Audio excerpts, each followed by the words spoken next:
Hello, my name is Vicky Jeter, and I am the Practitioner Contract Spiritual Director for Louisville Center for Spiritual Living Teaching Chapter. I'm also a pre and perinatal educator with the Association for Pre and Perinatal Psychology and Health. And I want to welcome you to Self-Love and Spiritual Connection with Dr. William Emerson and Suzanne Harrill. This event was originally recorded on Sunday, May the 7th, and just as we were starting to open, my computer went into an update, which caused the video portion to go dark except for my name, and that is not the welcome that we had intended for you. So I also want to take this opportunity to leave my contact information.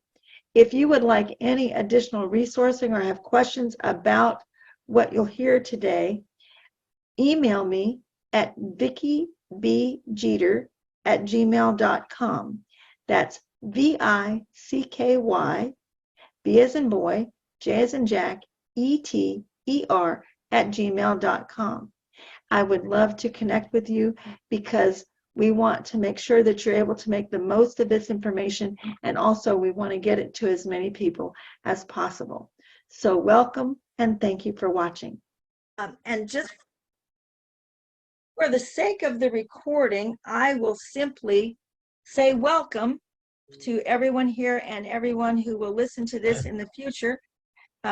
This is the Self-Love and Spiritual Connection event with William Emerson and Suzanne Harrill, taking place on May 7th, 2023.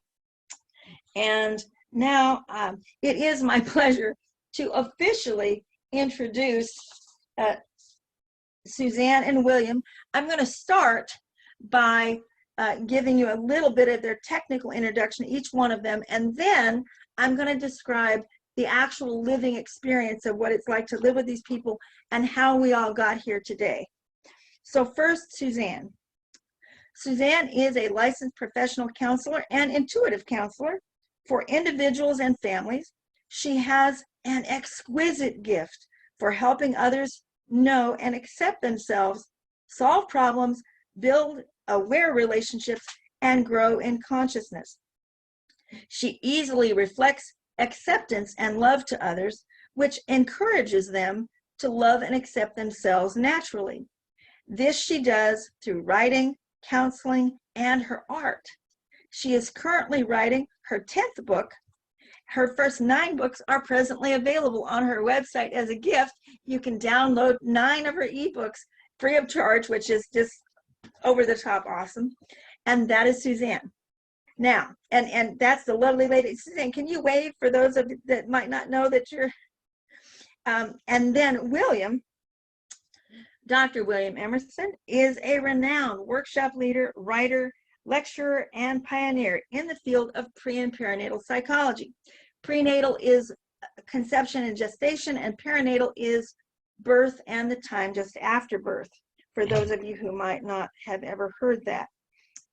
And he is among the first in the world to develop the prenatal and perinatal treatment methods for infants who have experienced trauma. He's also developed the whole system of understanding that process from the baby's perspective. There's all kinds of birth stuff out there that will give you the phases of birth, but it's not been from the baby's perspective, and it's William that brought that to the world. So those are the technical sides of those two. Vernon, do we have the capability to show my book cover? Yes. Okay. Are we ready? We're gonna, yes, we're gonna share screen for just a second, and I'm gonna keep right on talking. So what I want to tell you is that this book cover that you're going to see, this is the cumulative tapestry of my life from my conception up until the time I was 50 years old. I published this book when I turned 50. Now,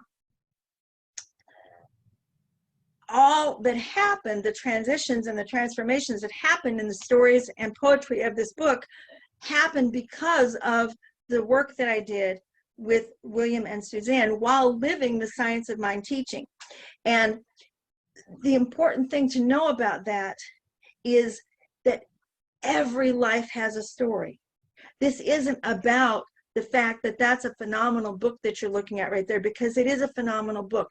But it's a phenomenal book because of the opportunity I had through Spirit and with the support of these people to discover the origins of who and how I was coming in here, which totally recalibrated the foundation upon which I live my life and how I came to love myself.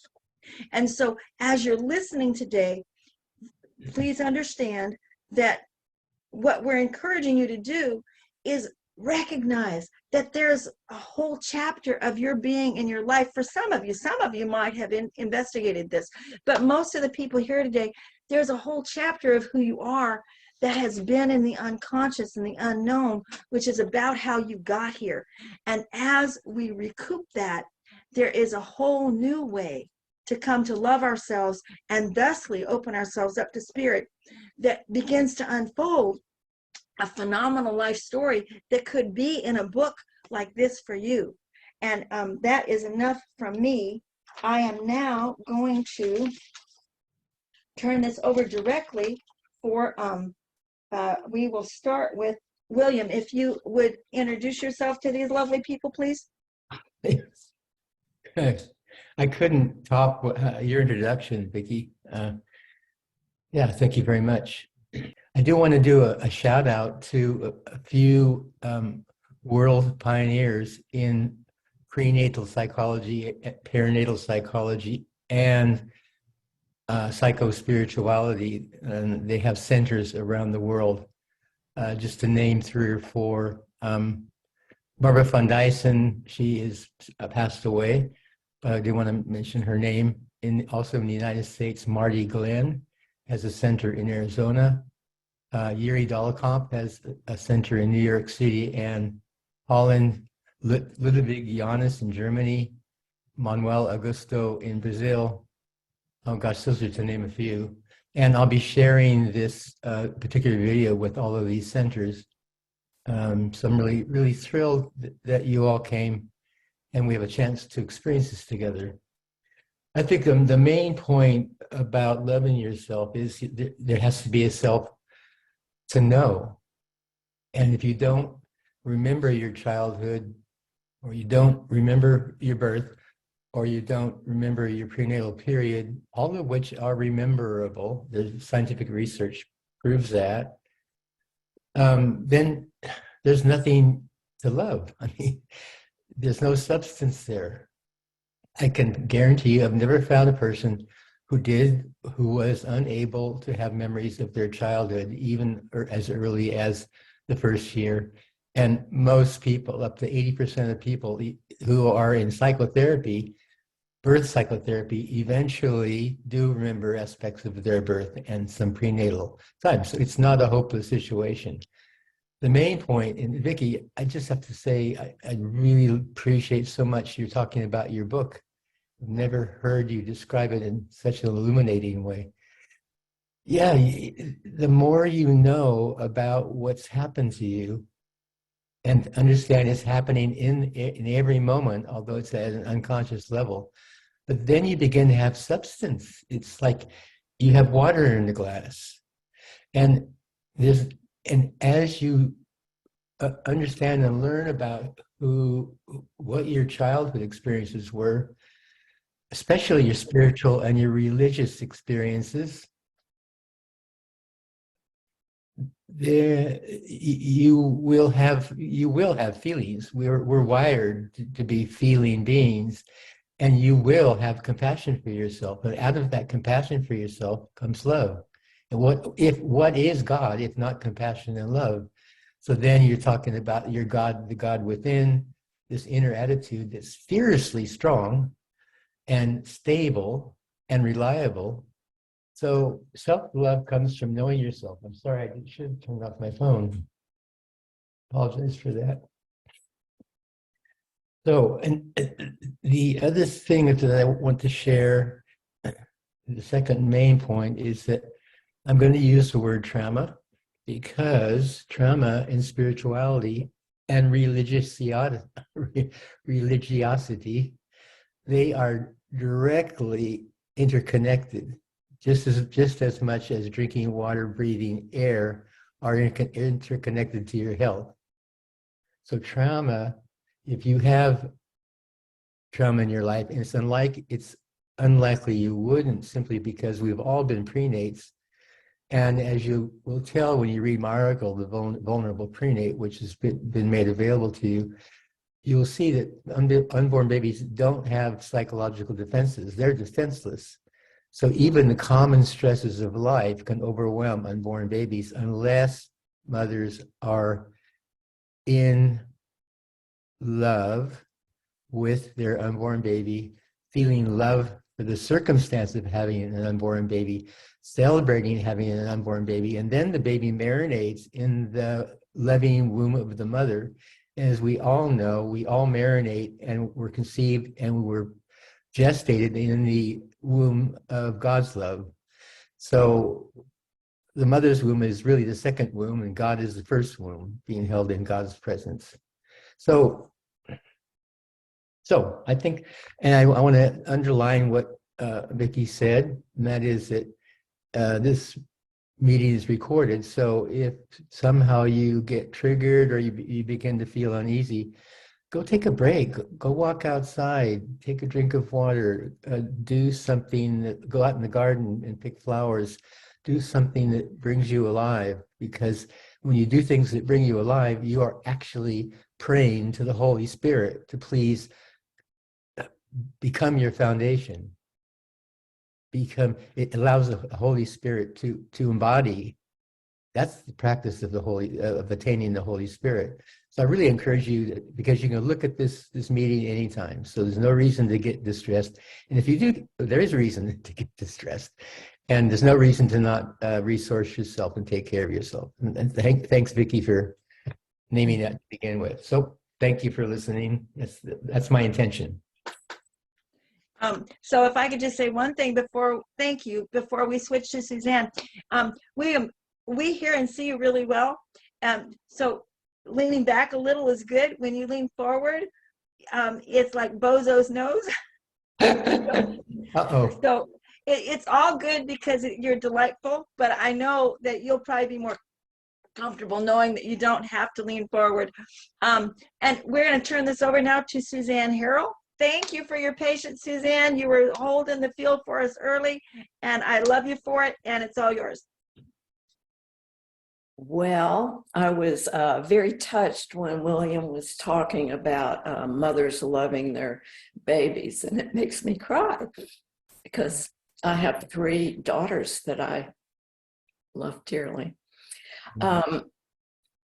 I am a person that teaches what I am, and I've been on an incredible journey this lifetime too. And it seems like whatever I figure out or learn, I have to tell other people about it. And I've been blessed with so many people coming my way that wanted to hear what I had to say. And Vicky was one of them 40 years ago. And it's very joyful that we're still connected like this. My main intention today is to help you figure out what your next step is, because we're all at different places in awareness, and you may hear what Vicky has done or what I am aware of and say, wow, I can't do that. Or just know it happens one step at a time. Years ago, I was given a vision to hand out acorns in my talks. And what I heard was, we're all like an acorn with a seed inside of us that wants to grow into our full potential self, the oak tree. And no matter what is in the way of a healthy tree, we're still doing the best that we can to grow into our full self. And I once had someone in a workshop. I used to hand out real acorns, and she picked a broken acorn. And she said, I picked the broken one because the hard shell has to crack to get to the seed inside. So some of our life experiences crack the seed inside of us. And on the journey of self-awareness, I believe self-esteem is how you feel about yourself when you're that little acorn based on your conditions that you were planted. And then as you keep growing, you come to the point of meeting your full self, your true self, your authentic spiritual self. And to have self-love, you have to kind of cross over that midpoint where you're more into your authentic true self and can feel the love of God or all that is, because that's what you are. And then when you are totally enlightened, you experience and know that you are love. I am love. So that's the intention.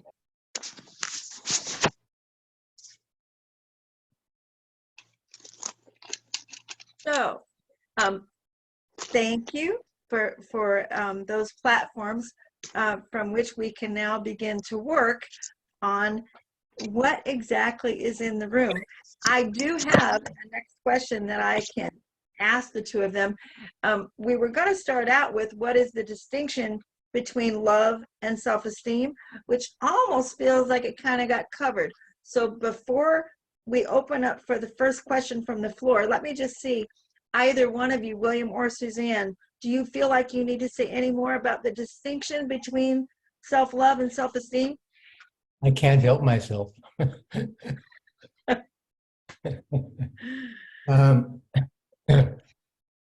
Early in my career, I was working with criminals, and they had a lot of self-esteem because they knew they were really good. They got caught finally, but many of them had succeeded for years in thievery and other kinds of crimes. So they had really good self-esteem, but there was no love there. They were cold inside and sad inside, confused, because the nature of human beings is the same as the nature of God, of course, it's love. And even in prison, they're competing, killing each other, fighting, stealing. So that's my way of understanding one distinction between self-esteem and love. Thank you very much. Some of that I had never thought about before, so that makes sense to me. What about for you, Suzanne? Do you have any more that you need to say about the distinction before we go to the next question? Well, it makes me think when I was teaching at the college level, this self-esteem information was part of the curriculum. And this one football player scored 100 on it, which nobody does, because when you're honest with yourself. What I wanted to say is self-esteem, when you overrate yourself, I don't believe that's high self-esteem. I think it's a balance in the middle with a quiet, comfortable acceptance of yourself and a very humble place. So either extremes where you think you have nothing to give, nothing of value, to where you think you're the best in the world, I think are low self-esteem. And but I did love your example. That was great about the prisoners, because it's very similar to bullies or people that overrate themselves. I think that's low self-esteem. Thank you, Suzanne. I totally follow that. So now, all of this having been said, does there a burning desire in the room to ask the first question? Okay, now can you hear me? Okay, good. Thank God. Sorry, I was double muted. You know, maybe that's something I do in life too sometimes. Who knows? So the first question that comes up for me is, how do you partner individuality with connectedness? I know it's a very broad question, but Please just have fun with it, and thank you. And could you repeat that, or somebody repeat that? Okay, he's asking, how do you see the partnership between autonomous individuality and connection with others in community? Right, like the way I said it was, how do you, and she's right, and how do you partner individuality with connectedness? I'm asking a very broad question, so please just have fun with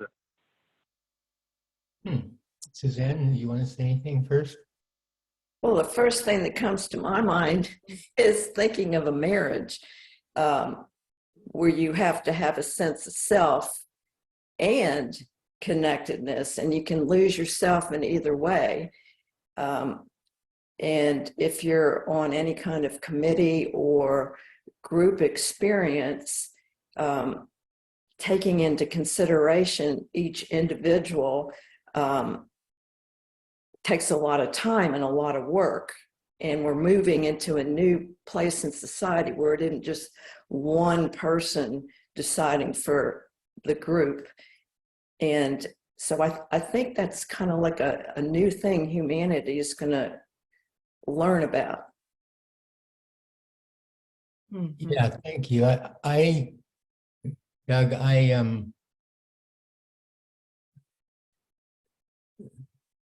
one answer to your question, it has to do with boundaries and personal loss. If you're in a relationship, and we are all in human relationships, whether they're good, bad, indifferent, or wonderful, and if you lose yourself in the other person, then you lose yourself, and a connection isn't possible. If you lose yourself in yourself, then a connection is not possible either. It's only when you know yourself, you know your ego, if you want to put it in psychological terms, you know your inner child, we haven't used that term yet. If you know your inner infant and what he experienced or she experienced, then you have substance that can be shared, and that's intimacy. So again, but there has to be a boundary. I am I and you are you. And together we are we, and we choose when we're an I and when we're a we, and we both do that consciously.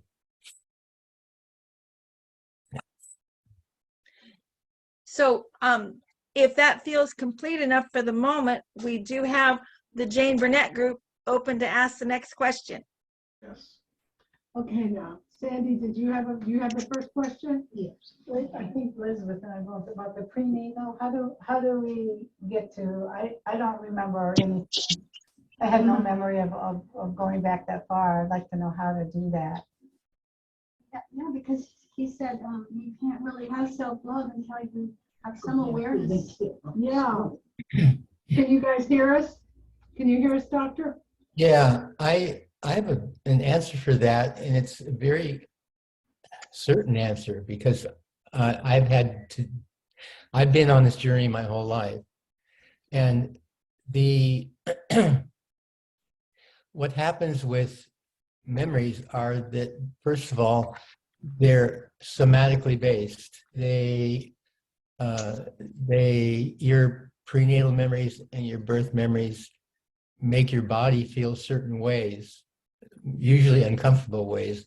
And there'll be body symptoms like an ache in your knee or a hitch in your left hip or some chest pains in your heart or whatever.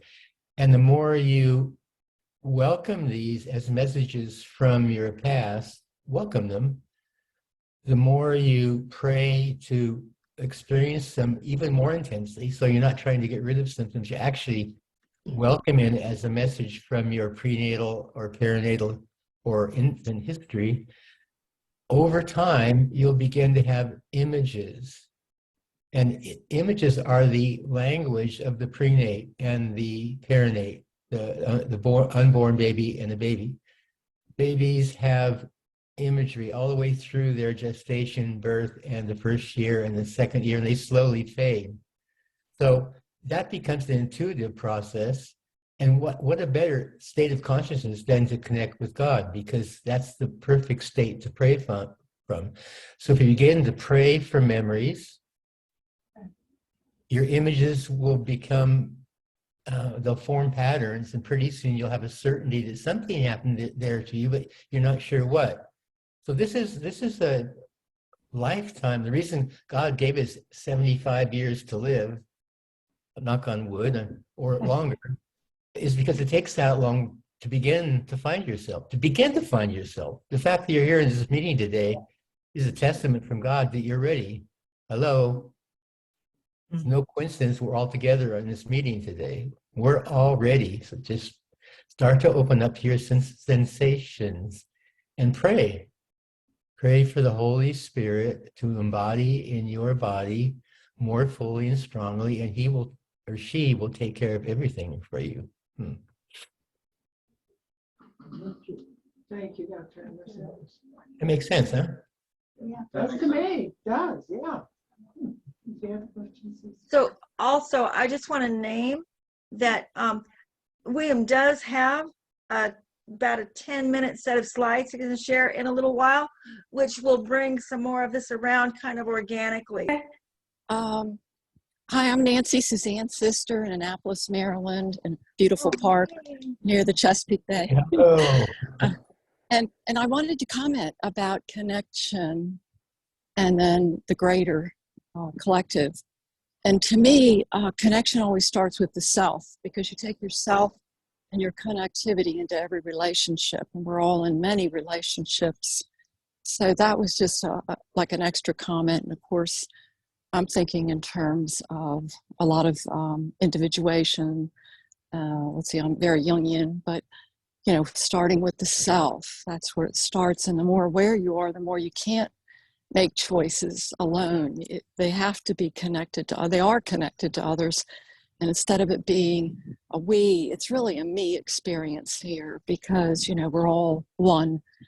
That's just a thought I had to add to that first question. Thank you. Are you getting ready to comment, William? No, I'm just enjoying. Okay. Comment. Yes, I enjoyed Nancy's comment too, because I don't know how many of you noticed, but you can sure tell that Suzanne and Nancy are sisters. She sounds just like you. She does. That was fun for me. Nice to meet you, Nancy. And so, does anyone else have a question? I have a connection to something that somebody said that will lend really well into William's PowerPoint. And we're figuring on doing the PowerPoint in about 4 or 5 minutes, so there's plenty of time after as well. But I'll save what I was going to say, because I'll probably say it right before William does the PowerPoint. Who does? Burnett. Oh, so, okay, the Burnett field, you guys raised your hand again. Do you have another question? Here or there, I am not Todd. Okay.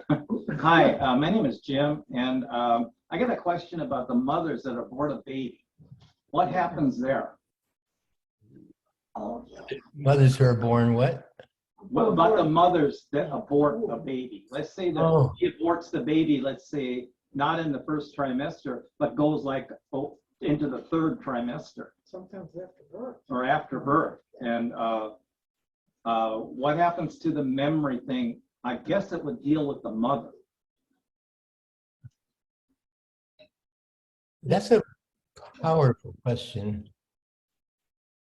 And it's also a very, for some people, it's very provocative.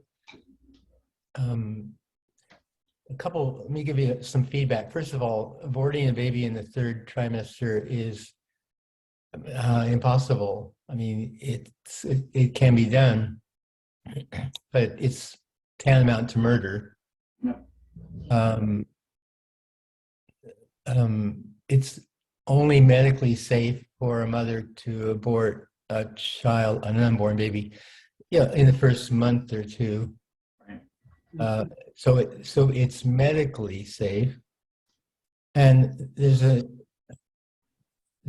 very, if you really think through this carefully, and this is not about pro-choice or any of those political issues.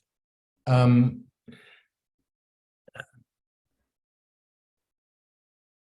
Sometimes, what was I going to say? What happens to the memories? It's one part of your question. What happens to the memories? First of all, mothers and unborn babies are organic units, and mothers actually take on uh, um, parts of the organ of any twins that die, unborn twins that die, and they even take on some cells and some organs and tissues from the babies that they give birth to.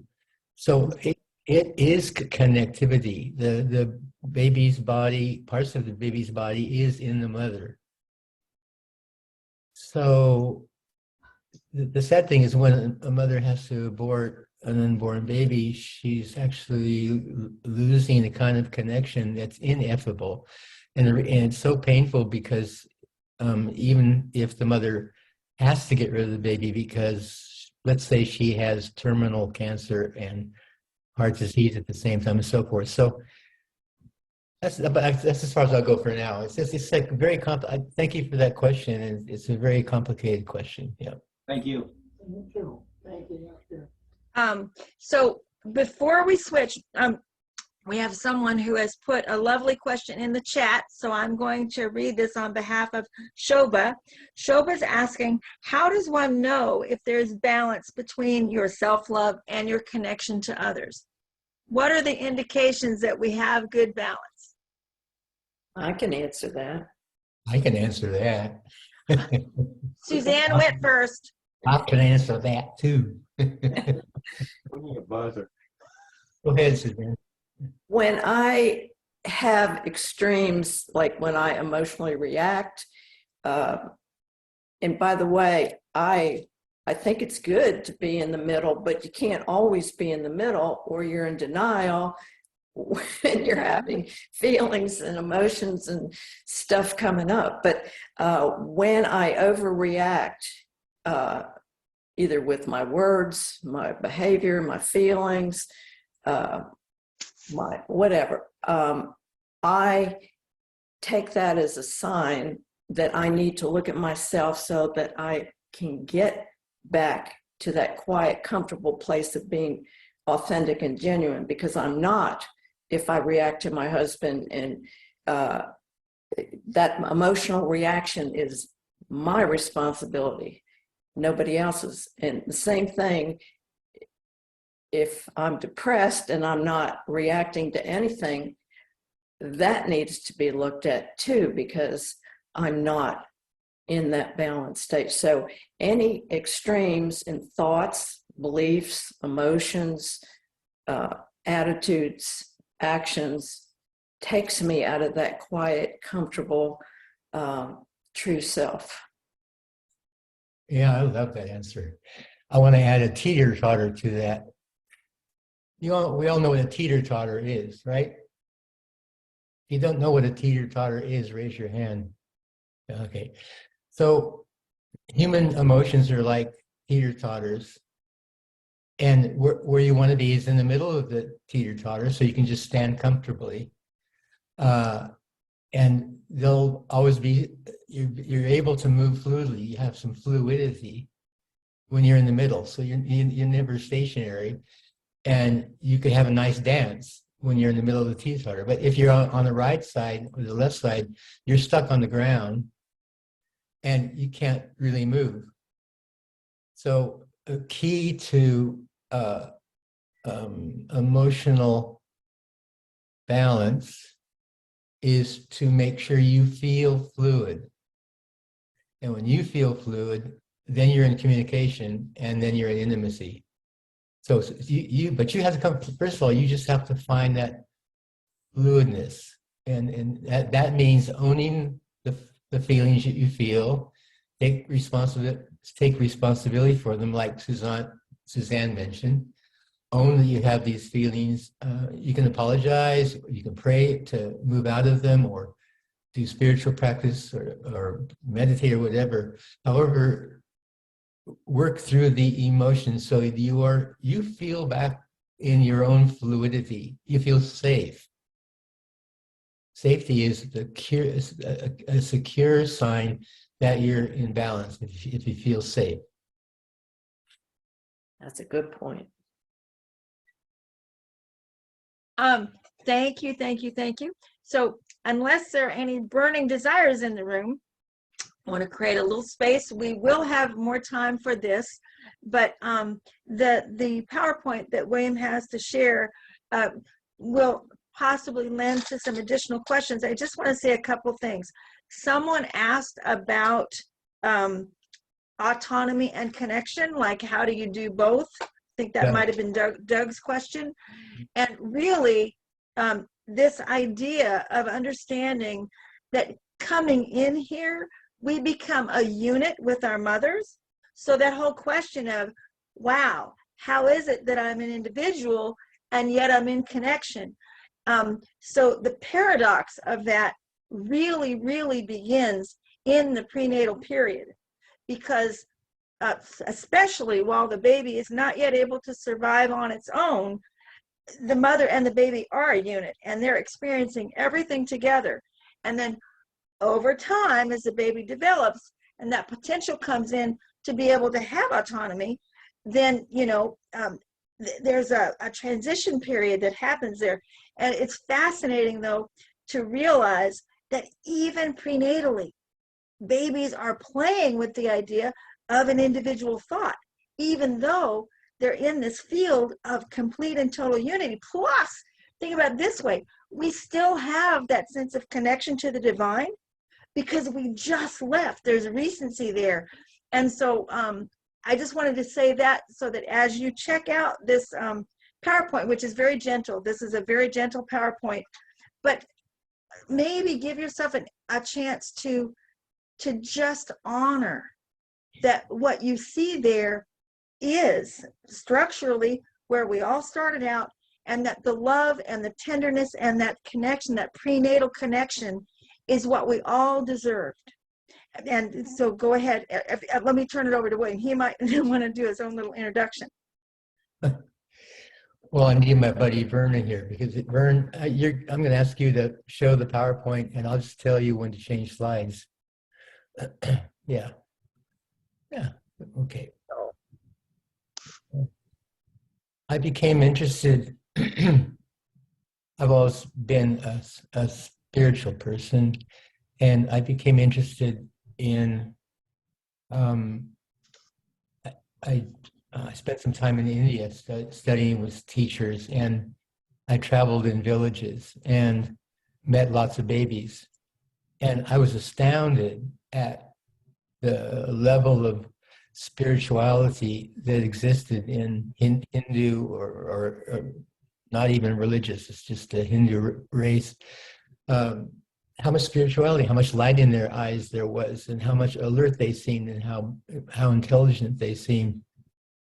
So it was completely not understandable to me at that time, because I was also working with babies and children in the United States, and the difference was astounding.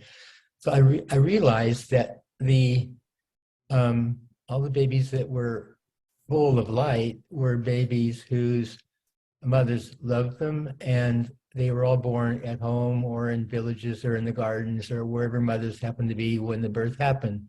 So there was no birth fear. There was no, mothers weren't afraid to give birth, and they weren't scared by the way obstetricians can scare mothers. So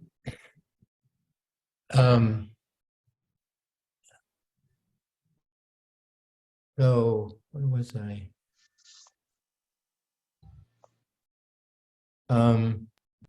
You need to maybe go to the next slide to pick up. No, I think it was one, yeah, we can go ahead now. I just wanted to share kind of the background. So I began doing what I call the sacred sojourn with American couples.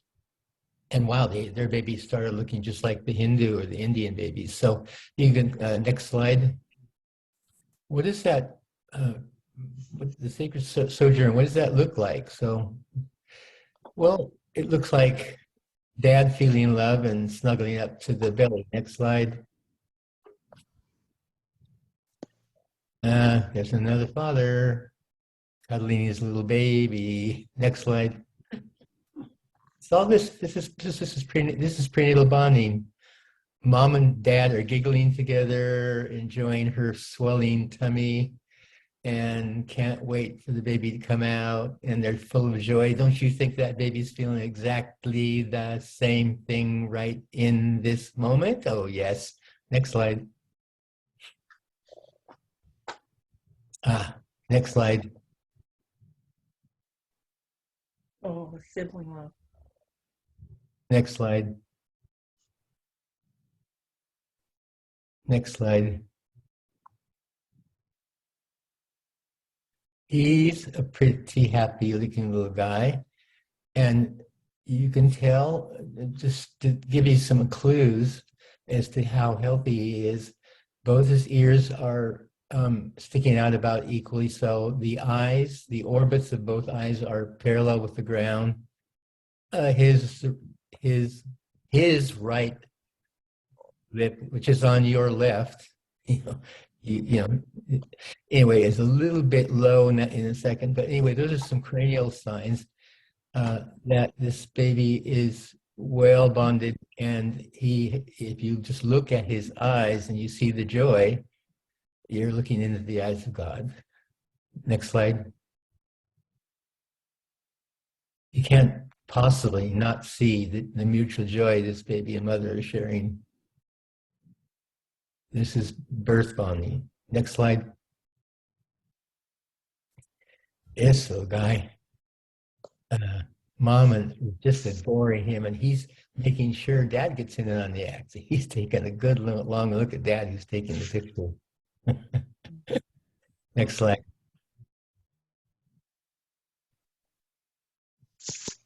This is a very important slide. I use this slide a lot in my courses with grandparents and parents. My courses with grandparents and parents are so much fun.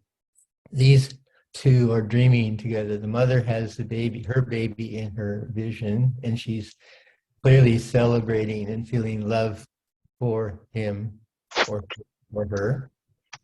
And this baby his eyes are full of light, and this baby is remembering his first home, which is the womb of God, or heaven, or the divine. That look is divine connectedness, divine connection. And if you see this, if you remember this look in these eyes, and you acknowledge it to yourself, you are bonding at a spiritual level with this baby. And you are helping this baby to stabilize his spirituality. No words needed.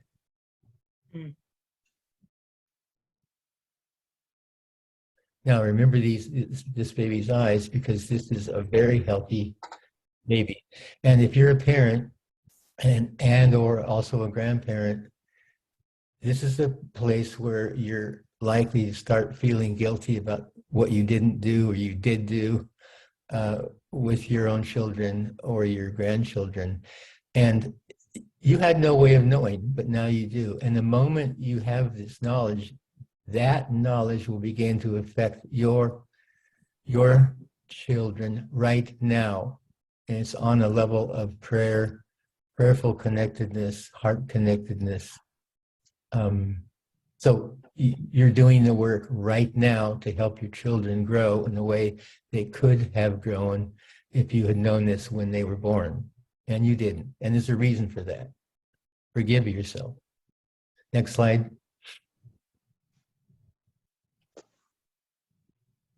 Celebration. Next slide.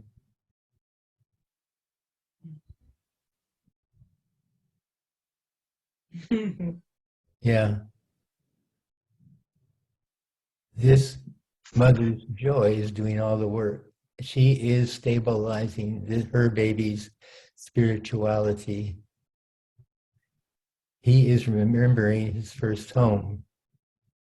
He, I think it's the he, I don't know. She is divinely connected. The mom's in her heart and her ego. Ego's not a bad thing. It's a good thing. It's a healthy self. Next slide. Uh-oh. You see how this field is not resonant? Dad's beaming, mom is beaming, kissing is beaming. I don't know if she's beaming, but looks like she's really giving him a kiss. And notice what his posture is. That posture literally means, oh God, there's a pain in my neck. Mm-hmm. And the sadness that you might see, ask yourself, what feeling do you see? I'd like some responses. What feeling do various people see in the eyes of this baby? Hello. Say it again. I'm on a Zoom call. What are you up to?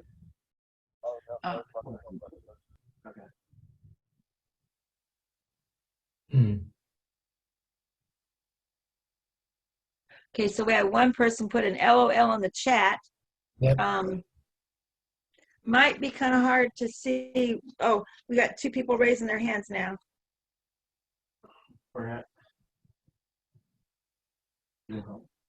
What's happening to me? Yeah. Exactly. That baby is, if he's thinking, it's like, what's happening to me here? What's going on? Something's amiss. Yeah. Okay. I don't know if I like that kiss. Interesting. Longing. Right on. Yeah. Longing. I think he's thinking, my God, my father thinks he's Superman. How am I ever going to live up to this? That is called a pain in the neck.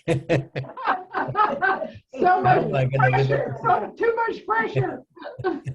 Okay, now we have 4 hands up. So I don't know, William, do we want to suspend so that we can deal with hands up? How do you want to do this? Now let's just move on because we're going to be through with the slides very quickly. It's I've made my point. I'm really happy, and that point's been made, and that's good. So next slide. And keep your hands up. After, when the PowerPoint's over, we'll go back to hands. This is a picture of a baby who, first of all, is swaddled, and we found out in medicine, that it's important to swaddle babies. It's okay, but don't swaddle them with their arms inside. They need to be able to move their arms, itch their ear, or scratch their eyes or nose or whatever. This baby is, these eyes have some light, but also there's some sadness. Mm-hmm. There's kind of a melancholy, and if after a long while of memorizing these eyes, they're a little bit like the baby we saw who I said was very healthy, and the mom was dreaming about him, and he was looking into God's heart and eyes. This baby has a condition I discovered called divine homesickness. And it's babies can even remember bodily. This is the body memory right here, his eyes. This is the body memory. And so sometimes you can look at your own eyes and see if you find, if your eyes ever look like this.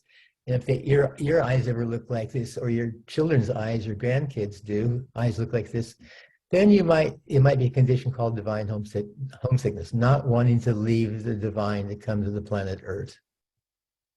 Next slide. This baby probably looks afraid to you, scared, maybe sad. Might be asking, Mom, I'm scared, what's going on? Yeah. So now we're starting to get into a trauma realm, or that emotional instability we can all feel. So this baby is out of balance with himself or herself. Next slide. Oh, this baby, if this baby could talk, you might be saying, what's going on out here? Kind of shocked. His mouth is hypotonic, meaning it's very flaccid. The tongue is laying on the floor of his mouth. His one ear is stuck out way more than another. The eyes orbits aren't exactly parallel with the ground. these are all signs that there's some infant trauma. And the way to heal this baby is to just have compassion for what he's feeling, even if you don't know why. Next slide. I just want to mention Elizabeth Carr. She was America's first in vitro baby. Next slide. She's in a laboratory. This picture was taken in the laboratory where she was conceived. Next slide. Next slide. He's working on it. Okay. Oh, wait, I think this is the gas. November 1982, $2 for Life magazine. And there's Elizabeth Carr. I think she's 2. She might be 3 years old. Next slide. Okay. She's in the lab where she was conceived in a petri dish. Her favorite toy is in her hand. It looks like a petri dish. It's not. It's a plastic, I think, Scotch tape, something or other. She is out of balance, clearly. There's a lot of sadness. She's stunned, still stunned. And she's having body memories of being in that laboratory and being conceived. Okay, take a breath, everybody. Next slide. This baby, this is your training. This is what I show this in all of my training programs from parents and grandparents, because this baby, you can see the physical tension in his buttocks, for one thing. You can see how one leg is raised a little bit, and how his shoulders are raised, and how he can't turn over because the casts are so heavy. And he's laying in this position all day, and everything in his body aches because babies have to turn over and roll over, just like patients in a hospital bed. So this baby feels a lot of helplessness, hopelessness, and he's in a lot of physical pain. And that baby's me. So I'm an expert, and I can tell you a lot more. And you'll learn if we ever end up in the same Zoom class or in the same room together. And I will show you more things about this baby's body, because again, the birth memories, prenatal memories come into the body first. They embody first, and then the babies are already forming images of what those body sensations mean, even at this age. Next slide. Just want to mention the scientific study. Go very quickly. These slides basically show that hospital birth is likely to be traumatic for babies. There's all kinds of reasons. I just am now publishing a new book called Birth Trauma, the Psychological Effects of Obstetrical Interventions. That book will be out in Holland in months. It'll be out in the US within the year. Jeter is a French medical doctor and medical anthropologist. She was working for the World Health Organization, and she measured cortisol levels and IQ and EQ scores in home and hospital birth babies. IQ is intelligence, EQ is emotional intelligence. Next slide. And there's hundreds of studies like this. Home birth babies had normal cortisol levels for 4 years. That means if there's no cortisol, there's no trauma. So cortisol is an accepted medical measure of trauma. And then after 4 years, testing stops, so they don't know what happened with cortisol. But and next slide.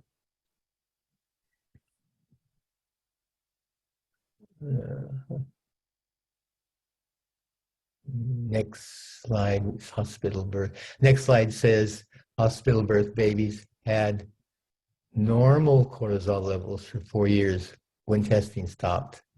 That might sound like okay, but realize that home birth babies had IQ points 10 points higher. That is an insurmountable difference.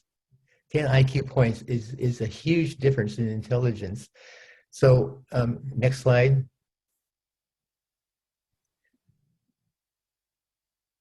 And while he's moving the slide, I'll just say Oh, no, you skipped a slide or maybe, I guess, okay, already. So you can go to the next slide. There's also a number of studies of fetal origins, and there are multiple studies in the literature now, how the first 9 months shape the rest of your life.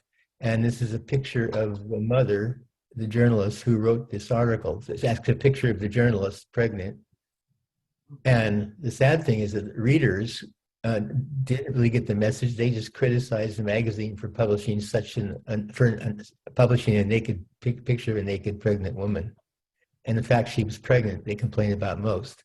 That shows something about our a cultural attitude about pregnancy that's unspoken, but I think somewhat dangerous and harmful. What did I want to say here? This is probably the time you'll start feeling guilty because, oh my God, my grandkids were born. I was born in a hospital. My grandson was born in a hospital. What can we do now? And I'm saying you're already doing it. You're in this program, and this is going to help immensely. Next slide. This is my grandson, Dalton. He's 6 months old, and he just moved out of a crawl, and he just sat up for the first time. And you can see him in his inner image is, wow, I did it. How did I do that? Cool. And he is just this most wonderful being who had prenatal bonding. I did all my prenatal work with him via imagery for my own meditation and prayer seat, and not even in person with him because I was in Europe at the time. Next slide. We're almost done here. If you do this now, bring love to the abdomen of the daughter of yours that gave birth to your grandkids, and give your inner infant, give your inner prenate, put your own hands of love on your own abdomen, even if you're a man, and if you're a man, let your abdomen be the womb. Just hold that imagery and allow, if you're comfortable, allow the presence of Mother Mary to come into your consciousness or your awareness, and realize that she was selected because she did know how to love in this way. So then you're already doing the work, and that's all you need to do. Do that once a day. Next slide. Show's over. Thank you for being with me. Coming out of the share. Thank you, thank you, thank you, William. And so now we do have 3 hands lined up. I want to we don't have time today to actually take a full break, but that's a lot. So maybe let's just stretch and yawn and shake your body a little bit, and get up and move around. Take a minute, and I guess when Suzanne and William feel ready, we will see what questions are in the room. I can answer Jane's question. She wrote it in the chat. You want to read it, Vicky? Sure. Jane says, Suzanne, is the goal to stay in balance all of the time, or are we not only expected to be out of balance, but need to be for our own growth and awareness? I think as we evolve and heal, we automatically stay in more balance. I look at myself 25 or 30 years ago. There were more times of imbalance and things I needed to work on than as I keep awakening further. So it isn't like it's good or bad. It just, you have imbalance. We all have imbalances. And no wonder, looking at the slideshow, and we have our own traumas that are affecting us. And as we keep evolving, we stay more and more in balance. That's my answer. That's a good one, Helen. Thank you, Suzanne. So I'm thinking, since that was directed to Suzanne, we might go to a next question. I'm going to suggest, if it's all right with the Burnett group and with Doug, I'm going to give Lisa a chance to ask her question, just to give, spread it around a little bit.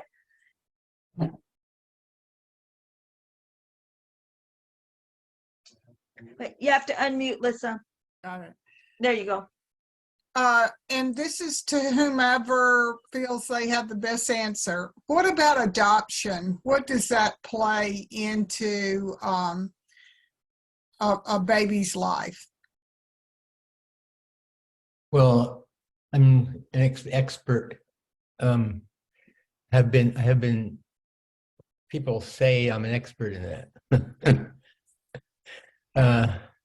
It depends a lot on, first of all, whether the birth mother wanted the baby, but just had to give it up for some financial or medical or other reason. That's a huge difference, because that means the baby has been bathing in the love of God, the love of Christ, the love of the mother, Mother Mary's love, and so forth. And so that's a huge difference. Then, for example, the opposite extreme is a baby who is unwanted by both mother and father. They try to abort the baby once or twice, and somehow the baby survives, and and then they're adopted. You see, so you see that it's probably the answer to that question would be something like a whole day workshop. With if you wanted to organize something like that, I'd consider doing it. Just finding other parents who've adopted kids, and then we'll have a whole group of adoptees. And I think I give you the technical answer. One of my best friends is adopted, and he's one of the most loving men I've ever known, and very skillful, functioning at a very, very high level in the world. And I work with a lot of adopted people. I want to say adopted people have a gift that, a special gift, all of their own. And I've never really named this gift. I've been trying to find words for it, because I've worked with a lot of adopted people. I'm going to think about that and see if during the rest of the course of this meeting that term will come back to me. I have written a whole page on it, but at the moment I don't remember exactly what that quality is. Okay. I was adopted, and I would love to have your email or wherever I can reach you. Please do. Yeah. And Vicky will be happy to give you my email address. You know what, I'm just realizing, this is for everybody.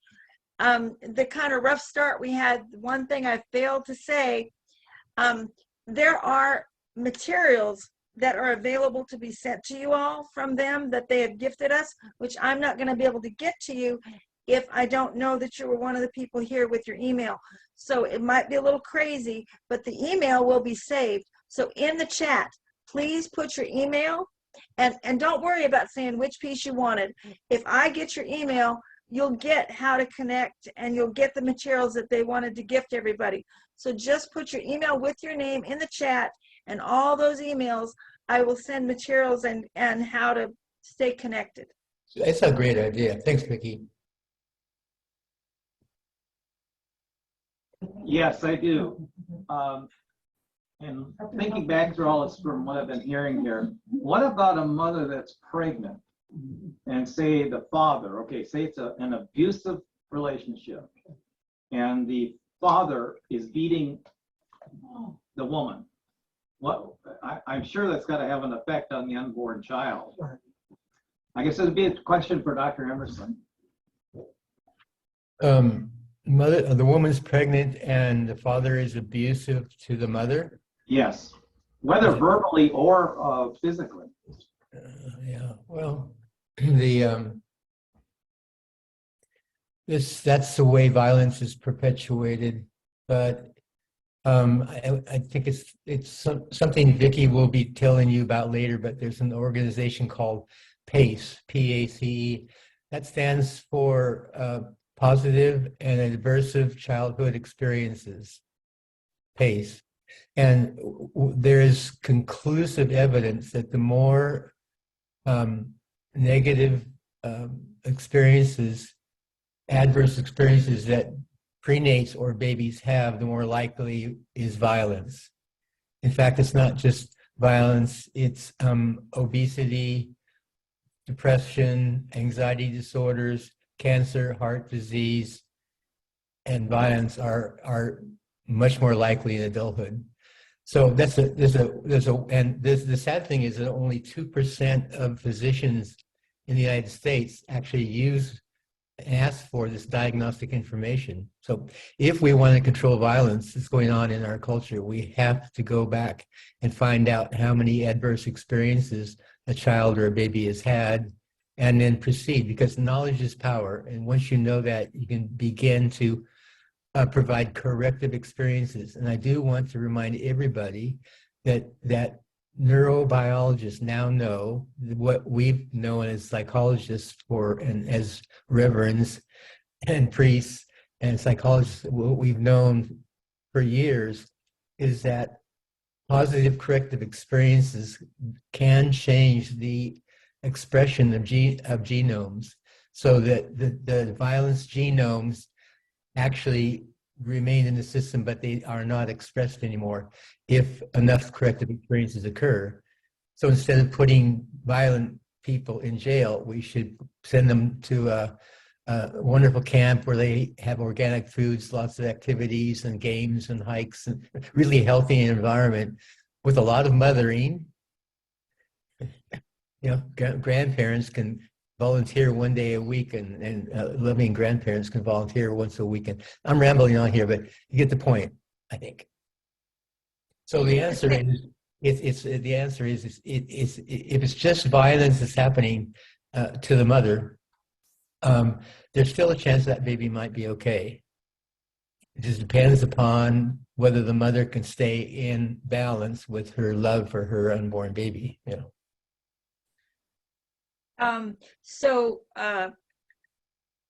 Next, Pam has her hand up. Hello, spiritual family. I'm Pam, and I'm so blessed to be here today. And on my journey of healing, I did stay in a domestic violence shelter about 30 years ago, and I experienced a woman who also was staying in the shelter and her child. And her boyfriend had actually punched her so hard that he broke the little boy's, it's just a traumatizing, broke the little boy's arm in vitro. While she was pregnant. While she was pregnant. Thank you, Vicky. And the little boy was probably about 7 when we were in the shelter together. And the only thing that little boy could do was just scream. And he never stopped doing this, scream and run at people. He would just scream and run. And when the woman came into the shelter, the boyfriend had actually held her arm into a vat of boiling oil where she was preparing to fix his dinner. And that has stayed with me to this day, but it's a living example of what does go on. Is there somebody in your house there with you that can hold you right now? Oh no, my cat. Okay, yeah, go get your cat. He's right here. He's already with me. He's always with me. See? I don't know if you can see him. Yeah, he's always with me. He's on your lap. Yeah. Thank you for that suggestion. Yeah, be sure to do a lot of petting this afternoon, because petting your pets is a really wonderful resource. And if cats don't come from God, I'll eat my shoelaces. If the cat doesn't come from God, I'll eat. No, he does. Okay. Anyway, you get the point. So yeah, Thank you for sharing that. yeah, thank you so much, Pam. And just everybody maybe take a breath. Actually, there's a lot of stories going around, a lot of energy moving. Take a breath, stay grounded, and Sheila, when you're ready, it's your turn. Okay, thanks. Just in honor of World Labyrinth Day, I did a program called Untying the Knots. And we're working with patterns that I discovered were in the Chart style labyrinth, which are conception, implantation, forming a heart, and forming a body. When one of the labyrinth walkers got confused and lost her way in the labyrinth, she walked out of it. And I know this woman for 20 years, and it was okay that I held her. And I held her like you suggested, Pam being held. And I began rocking back and forth, and she followed me. Now, when we were finished doing that, we sat with our arms held.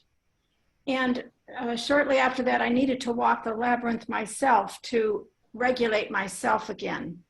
My question is how, I knew that this was an educational setting. It was not necessarily a session for therapy.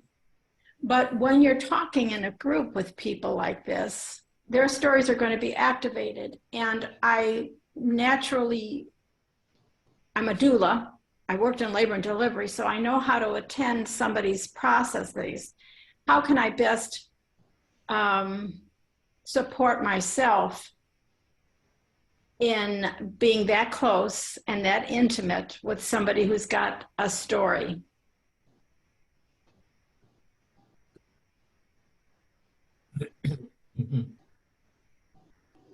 Very touching, Sheila. Thank you for sharing that, your story. Well, first of all, just remember it's a story, and realize that your heart is a channel to the divine, to God. So that's an open channel.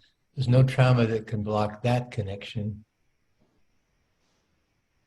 So I really, I would invite you to let your experience of being with that woman go into your heart as strongly as it wants to, and then take a deep breath, and as you exhale, just pass that right on to God. Let it go through your heart, and just don't just let it pass. Throw it towards the heavens. Yeah. Give it to the man or the woman up there. Yeah, she is designed to take all that. I'm going to interrupt. Joan was waving your hand. Do you have a question, Joan? Oh, physical hand, yes. Joan, please go, dear. I've already asked a question. Thank you. I am a nurse, and over the past 20 years, every now and then I go into nursing homes with women with dementia, elderly women, and some of them are so bonded with a baby doll. And, you know, we talk about it, and some nurses think, oh, they're just a little girl, that's their baby doll. But I have wondered, you know, is that them being a mom again? Is that their little baby when they had babies?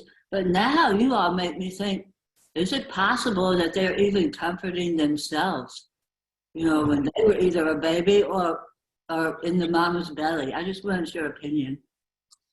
I think that's such an interesting and good question, and I wish Suzanne and her sister Nancy could also answer, but reason that I wish Nancy was here as well is that, again, imagery is the language of the unborn or the recently born or a baby. So I think that at the Jungian level, she's regressing back to being a baby before she actually then regresses back to conception and then goes back to the divine, goes to heaven. So it's just a regressive process. And the baby is an image that deeply touches her own baby. Yeah. Her own inner baby. Yeah. Actually, Nancy and Suzanne are both available. I just want to interject. I have a burning desire. I think, Joan, it could be any one of those things. You know, the profundity of it is that it is something substantial. That to me is the thing. People that don't understand, the chances of it just being something to cuddle are not very high. Most likely on a spirit soul level, there is something substantive going on there. And I think your awareness of that is really awesome. Well, I have such big feelings in my heart for all the people that have stumbled upon how to help other people without direction. Everybody in this room, and how to help ourselves. And I just want to say, our intuition is always guiding us. And Sheila, I think like you are probably role modeling to other people to not make fun of and to just let anything like that be okay. So I want to acknowledge you on that. Second that too. And then I was also having a thought earlier, it's like any of us that do counseling or any kind of work with other people, we're always like taking on their stuff and have to find ways to let it go. And besides spirit, it's also good to earth ourselves, to go barefoot, put our feet barefoot on. It could be concrete, but not asphalt. It could be grass or dirt or stone to also, and then it's like a full circuit from spirit all the way down to earth, but to release it, all of us in this room probably need to do that. So thank you. We have 12 minutes, so I'm going to start calling for burning desires. Also, I don't see too many emails. It's possible that I have. Oh, Vernon says he does see emails, so don't worry so much about that. I'm a connectivity person, so that's why I almost protecting connectivity. But so any burning desires, what we do actually at 5 minutes till, we have like 6 minutes, because at 5 minutes till, I do have a closing song that I would like for us to go out on. Sheila? Yeah, I just wanted to, I think it was Joanne the nurse, there's an article that I put in the chat that's in the Journal of Pre and Perinatal Psychology about how the regression process of people with Alzheimer's. It's an important article that I think might be helpful.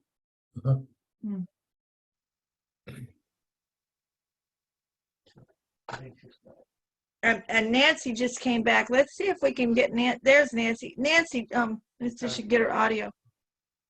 Yeah. She hasn't connected yet. There. We want to hear from we want to hear from a Jungian. Work it. Okay, here I am. Well, can you boil it down to one phrase, one question you want? Vicky, do you want to rephrase the question? So which question was it, William, that you were saying you'd like to hear from her on? And I'll rephrase it. It was Joan's question about the... I got it. Yeah. Yeah.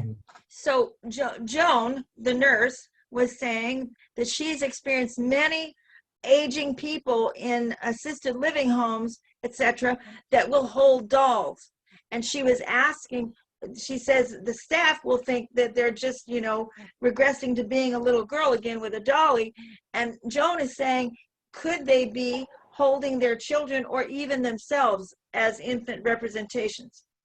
Absolutely, yes, because that's the inner child work. And we know that we come in dependent and we go out dependent. We come in childlike and we go out. So it's very appropriate. And when a tiny or an elder is holding a doll like that, you know, there's tenderness and love and connectivity. So that's what's important. And then thank you for honoring your patient, because she needs to be honored for doing that and not be made fun of or dismissed. And so that's a great thing to do. And of course, when you're giving it to an object, you give it, whether it's a thing, a person, an event, a drink, you're giving it to yourself. You know, again, you're always feeding yourself what you're feeding to a mother or to a thing. And I'm so glad that you asked that. Did that answer it? Yes, that was a great answer. You're awesome. I want to add to that I know a woman, elderly woman in a nursing home who was doing the same thing. She would alternate, though, holding a stuffed cat and holding a little baby doll. And one of the staff members thought that that meant that this elderly woman, needed to be held. And so she walked over and started giving this elderly woman a hug. And an elderly woman said, slapped her on the shoulder and said, "Oh, you stop it and leave me alone. I'm doing my work here." So it wasn't at all about her wanting to be hugged. She wanted to get on with hugging the image of her infant self. Yeah. Yes. Yeah. Thank you. Yeah.